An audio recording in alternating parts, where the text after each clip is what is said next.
बिस्मिल्लाहिर्रहमानिर्रहीम। अस्सलाम वालेकुम स्टूडेंट्स, आई एम करुदरन अयाज और आज स्टूडेंट्स हम चैप्टर 10 इलेक्ट्रोकेमिस्ट्री में स्टडी करने जा रहे हैं electrode potential. So let's start our lecture. Students, electrode potential को समझने से पहले हम थोड़ा सा लास्ट लेक्चर रिवाइज कर लेते हैं, जिसके अंदर हमने बेसिकली गैल्वेनिक सेल्स पढ़ा था। गैल्वेनिक सेल में हमने देखा था 2 हाफ सेल्स हम इस्तेमाल कर रहे होते हैं जो सॉल्ट ब्रिज के साथ कनेक्टेड होते हैं।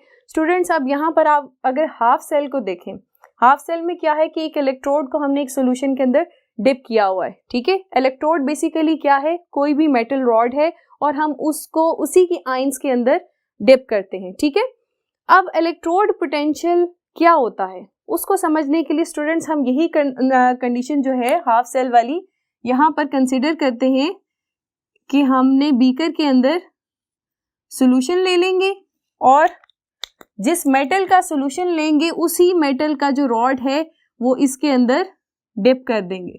ठीक है, जब स्टूडेंट्स ये मेटल है, ठीक है, और ये उसी मेटल का आयनिक सॉल्यूशन है। ठीक है, एन डाल देती हूँ यहाँ पर इस तरह से।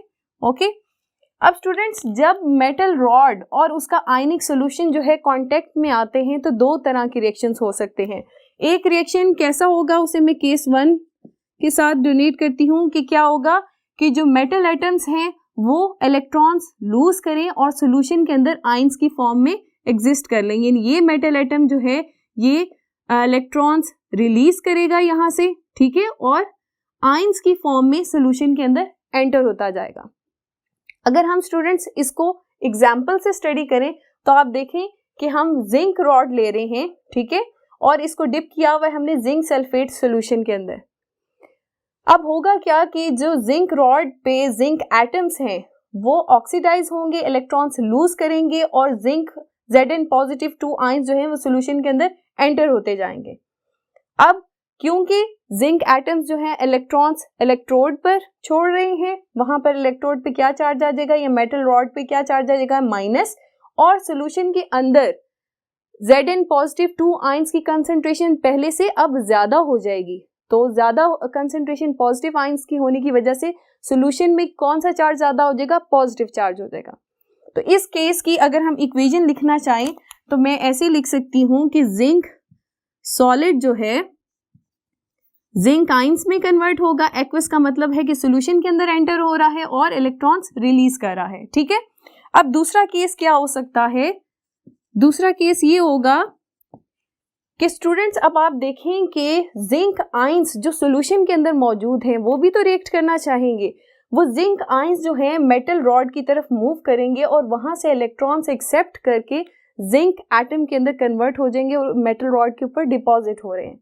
ठीक है, तो अब यहाँ पर क्या होगा, क्योंकि जिंक आयंस जो है सॉल्यूशन में से निकल कर न्यूट्रलाइज हो रहे हैं, ठीक है, और मेटल रॉड पे डिपॉजिट होते जा रहे हैं, तो सॉल्यूशन के अंदर पॉजिटिव चार्ज कम हो जाएगा, तो मैक्सिमम चार्ज कौन सा हो जाएगा, नेगेटिव हो जाएगा, और मेटल एटम पे इसी तरह से पॉजिटिव चार्ज आना शुरू हो जाएगा, क्योंकि यहाँ से इलेक्ट्रॉन्स जो है सॉल्यूशन के जिंक आयंस जो है एब्जॉर्ब करते जा रहे हैं और मेटल रॉड पे आप देख सकते हैं कि पॉजिटिव चार्ज आ गया है। तो ये दूसरी कंडीशन की अगर मैं रिएक्शन लिखना चाहूँ तो मैं कुछ इस तरह से लिखूंगी कि जिंक आयंस जो हैं इलेक्ट्रॉन्स एक्सेप्ट करेंगे और ये जिंक एटम बनकर मेटल रॉड पे डिपॉजिट होते जाएंगे। अब इन दोनों केसेस में स्टूडेंट्स आप देख सकते हैं कि एक पोटेंशियल सेटअप डेवलप हो चुका हुआ है between electrode and it's solution. ठीक है, इलेक्ट्रोड पे एक स्पेसिफिक चार्ज है और इसके सॉल्यूशन पे भी।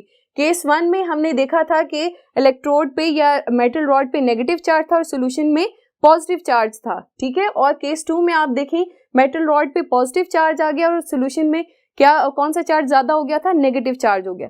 तो दोनों केसेस में ये पोटेंशियल सेटअप जो डेवलप हो गया है, इस पोटेंशियल डिफरेंस को हम क्या कहते हैं, that is the electrode potential, या you can say that is the single electrode potential. ठीक है, अब आप देख सकते हैं कि ये जो हम केसेस कंसिडर कर रहे हैं ये हाफ सेल्स हैं, इनको हमने फर्दर किसी वायर के थ्रू किसी दूसरे हाफ सेल के साथ कपल नहीं किया हुआ, ये सिर्फ हम सिंगल अपने हाफ सेल की कंडीशन देख रहे हैं कि इसके अंदर क्या पॉसिबिलिटीज हो सकती हैं। तो हमने देखा कि जब पोटेंशियल सेटअप बनता है इलेक्ट्रोड और उसके सॉल्यूशन के दरमियान, उसको हम क्या कहते हैं, इलेक्ट्रोड पोटेंशियल कहते हैं। स्टूडेंट्स, अब इसके साथ ही अगर आप ये सॉल्यूशन की कंसंट्रेशन 1 मोलर कर लें और टेम्परेचर 25 डिग्री सेंटीग्रेड ले लें, प्रेशर 1 एटमॉस्फेरिक ले लें, तो तब जब इसी तरह का पोटेंशियल सेटअप डेवलप होगा तो हम उसे सिंगल इलेक्ट्रोड पोटेंशियल नहीं कहेंगे, अब हम उसे क्या कहेंगे, स्टैंडर्ड इलेक्ट्रोड पोटेंशियल कहेंगे और उसे हम ई नोट से डोनेट करते हैं। इट्स मीन कि जब आप पोटेंशियल सेटअप जो है वो स्टैंडर्ड कंडीशंस में स्टडी कर रहे हो तो फिर वो क्या कहलाएगा, स्टैंडर्ड इलेक्ट्रोड पोटेंशियल कहलाएगा। ठीक है, तो यहाँ पर हम लिखते हैं स्टैंडर्ड इलेक्ट्रोड पोटेंशियल। किससे डोनेट करते हैं इसे हम, ई नॉट से। ठीक है, आप इसे किस तरह से लिखेंगे, the potential setup when electrode is dipped in 1 molar solution of its own ion, ठीक है, at 298 Kelvin or 25 degree centigrade and pressure is kept 1 atmospheric, it is called standard electrode potential and it is denoted by E naught. Students, आइए standard electrode potential की further explanation देखते हैं। ये तो अभी हमने केसेस डिस्कस किए थे कि क्या पॉसिबिलिटी हो सकती है, लेकिन जब ये दोनों रिएक्शन साइमल्टेनियसली अकर करेंगे तो फिर क्या होगा, देखते हैं। स्टूडेंट्स, बेसिकली जब ये दोनों रिएक्शंस यानी reduction of metal atoms and oxidation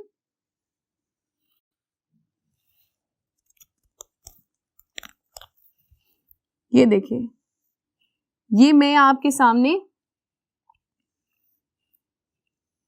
half sales बनाए हैं। ठीक है, अब स्टूडेंट्स मैं आपको यहाँ पर एग्जाम्पल इस तरह से समझाऊंगी कि अभी हमने कहा था कि 2 पॉसिबिलिटीज हैं कि जिंक मेटल एटम्स जो हैं वो सॉल्यूशन के अंदर आयंस की फॉर्म में चले जाएं और इलेक्ट्रॉन्स यहाँ पर छोड़ दें, मेटल रॉड जो है नेगेटिव होता जाए और इसी तरह से ठहरे में सॉल्यूशन के आयंस को डिफरेंट कलर देती हूँ। इसी तरह से सॉल्यूशंस में मेटल आयंस जो हैं वो मेटल रॉड की तरफ जाएं और यहाँ से क्या इलेक्ट्रॉन एक्सेप्ट करके मेटल एटम में कन्वर्ट होके इसके ऊपर ही डिपॉजिट होते जाएं। ये रेड कलर के जो मैं मार्क आपको बता रही हूँ ये वो मेटल एटम्स हैं जो रिडक्शन की वजह से मेटल रॉड के ऊपर डिपॉजिट हो रहे हैं। अब स्टूडेंट्स क्या होगा जब ये रिएक्शन स्टार्ट होगा, अभी हमने मेटल रॉड डिप किया होगा तो तब क्योंकि जिंक की टेंडेंसी ज्यादा है टू लूज इलेक्ट्रॉन, तो ये वाला रिएक्शन जो है वो बहुत तेजी के साथ हो रहा होगा कि मेटल रॉड पे नेगेटिव चार्ज आता जाएगा और आयंस जो है सॉल्यूशन के अंदर एंटर होते जाएंगे। लेकिन जैसे जैसे टाइम गुजरता जाएगा तो स्टूडेंट्स ये दोनों रिएक्शन जो हैं ये इक्विलिब्रियम में आ जाएंगे।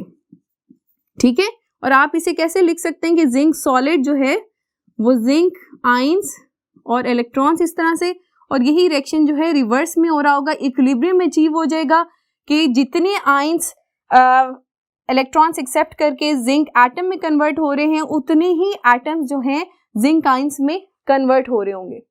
तो फिर स्टूडेंट्स आप यहाँ पर देखें जब इक्विलिब्रियम अटेन होगा तो मेटल रॉड के ऊपर हमारे पास नेगेटिव चार्ज आ गया है और सॉल्यूशन में जो आयंस थे उनके ऊपर क्या चार्ज है, पॉजिटिव चार्ज है।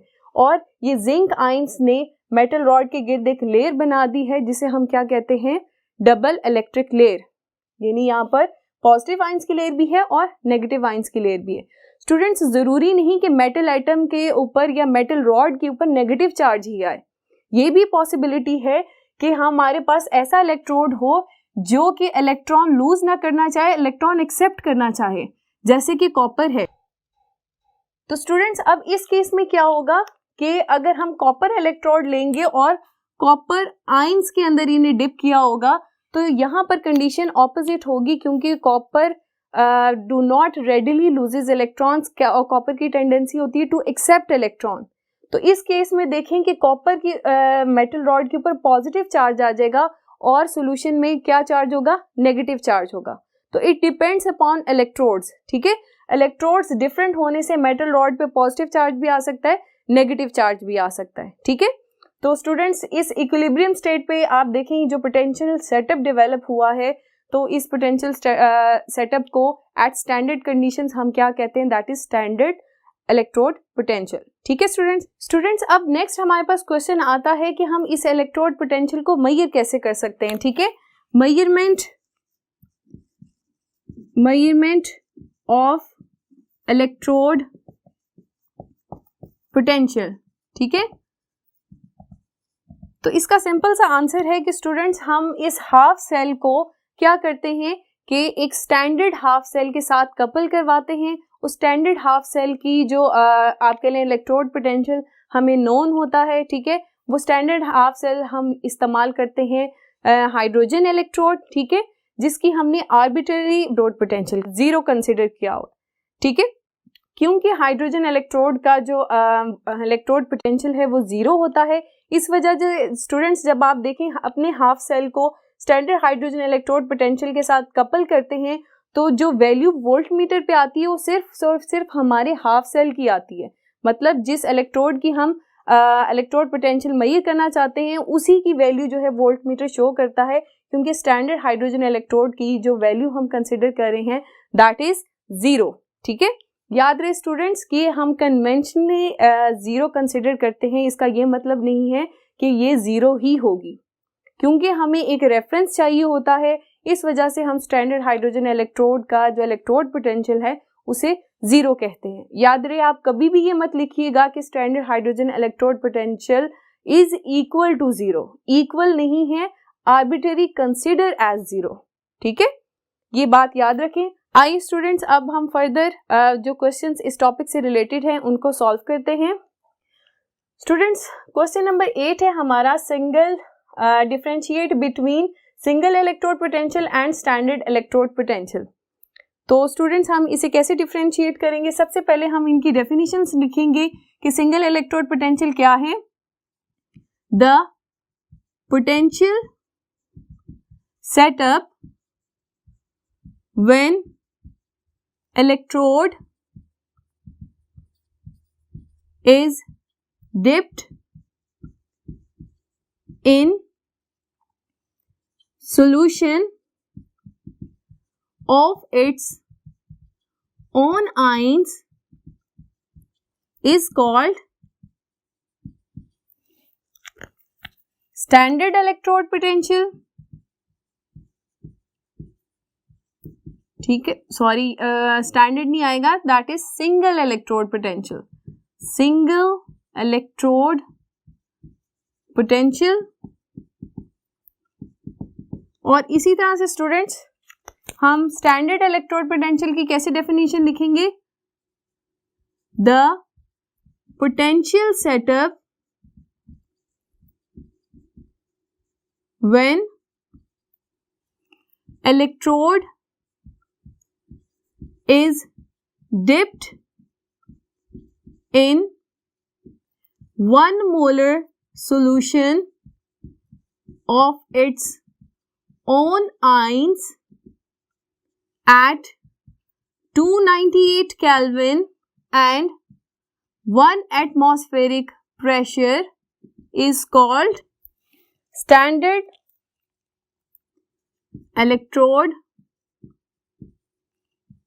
पोटेंशियल, ठीक है। नेक्स्ट इसका पॉइंट होगा कि single electrode potential can be measured at any concentration, it is measured at any concentration, ठीक है, of solution at any temperature and at any pressure, ठीक है। इसके लिए कोई कंडीशन स्पेसिफिक नहीं होती, जबकि स्टैंडर्ड इलेक्ट्रोड पोटेंशियल के लिए it is measured eight standard conditions, ठीक है। ये सिर्फ और सिर्फ स्टैंडर्ड कंडीशंस पे ही मेजर किया जाता है एंड फॉर 1 मोलर सॉल्यूशन, ठीक है, यानी हम इसे 1 मोलर सॉल्यूशन की कंसंट्रेशन के लिए स्टैंडर्ड इलेक्ट्रोड पोटेंशियल जो है हम तब मेजर करते हैं जब हमारे सॉल्यूशन की कंसंट्रेशन क्या होती है, 1 मोलर होती है। ठीक है स्टूडेंट्स, तो ये हमारा क्वेश्चन नंबर 8 था जिसके अंदर हमें डिफरेंशिएट करना था between single electrode potential and standard electrode potential. Students, अब आप यहाँ पर देखें कि एक बात इंपॉर्टेंट है कि किसी भी कंसंट्रेशन पे जब हम पोटेंशियल इलेक्ट्रोड पोटेंशियल मेजर करते हैं तो उसे हम क्या कहते हैं, सिंगल इलेक्ट्रोड, और सिर्फ कंडीशंस चेंज कर देने से यानी स्टैंडर्ड कंडीशंस को फॉलो करने से हमारे पास क्या आ जाता है, स्टैंडर्ड इलेक्ट्रोड पोटेंशियल। इसका मतलब है कि इलेक्ट्रोड पोटेंशियल डिपेंड करता है या चेंज हो जाता है ऑन चेंजिंग द टेम्परेचर। इसी तरह से प्रेशर चेंज करने से भी इलेक्ट्रोड पोटेंशियल पे इफेक्ट होगा और कंसंट्रेशन भी इफेक्ट होती है। ये तीनों फैक्टर्स इफेक्ट करते हैं वैल्यू ऑफ इलेक्ट्रोड पोटेंशियल को, इस वजह से हम स्टैंडर्ड कंडीशंस पे ही इन्हें मेजर करते हैं। तो स्टूडेंट्स, आज का लेक्चर हमारा यहाँ पर ख़त्म होता है। उम्मीद है कि आपको इलेक्ट्रोड पोटेंशियल का कॉन्सेप्ट जो है क्लियर हुआ होगा। अपना बहुत सा ख्याल रखिए। अल्लाह हाफिज़।